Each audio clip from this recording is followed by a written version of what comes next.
Today I'm going to talk about direct discrimination and harassment under the Equality Act 2010. To do so, first I turn to section 13 of the Act, which says this: a person A discriminates against another B if, because of a protected characteristic, A treats B less favourably than A treats or would treat others. Before I move on to the definition of harassment, two things are worth noting here. Firstly, the words, and I quote, "because of a protected characteristic," are not necessarily referring to a protected characteristic that B, the victim, possesses. B may well be treated less favourably because of a protected characteristic possessed by someone else, for example, B's partner. Secondly, the words, and I quote, "less favourably than," end quote, are no different from the more familiar, everyday comparative term of worse than. I now turn to the definition of harassment, which is found at section 26 of the Act.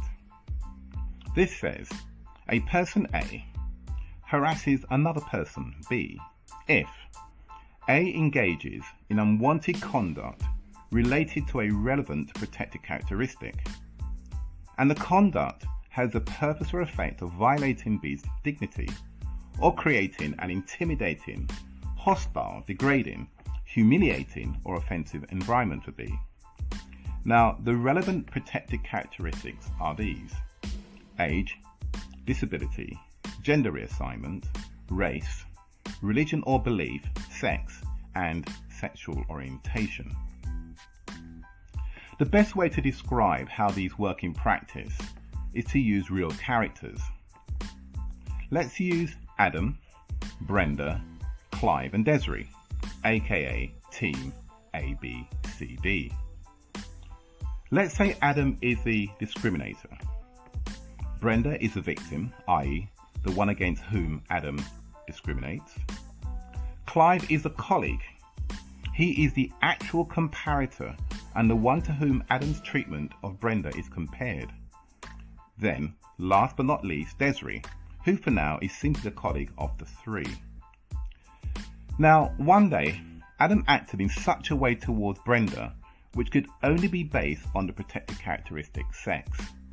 It was obvious that Adam's treatment of Brenda was worse than he treated Clive in similar circumstances, or would have treated a man.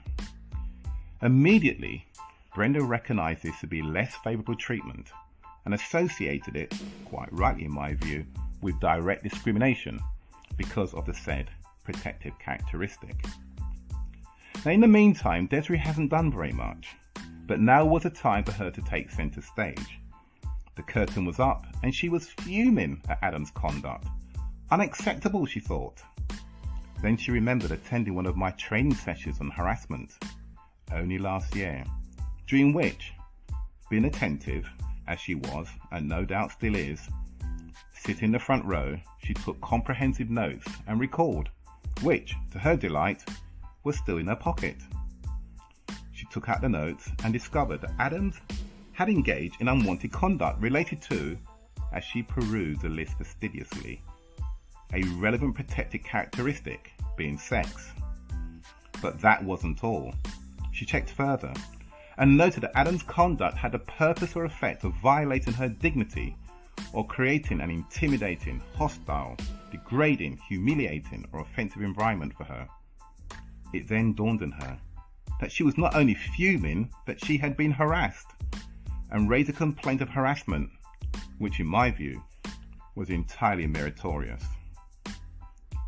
So to recap, Adam discriminated directly against Brenda, a woman, the victim, because of a protected characteristic, i.e. sex.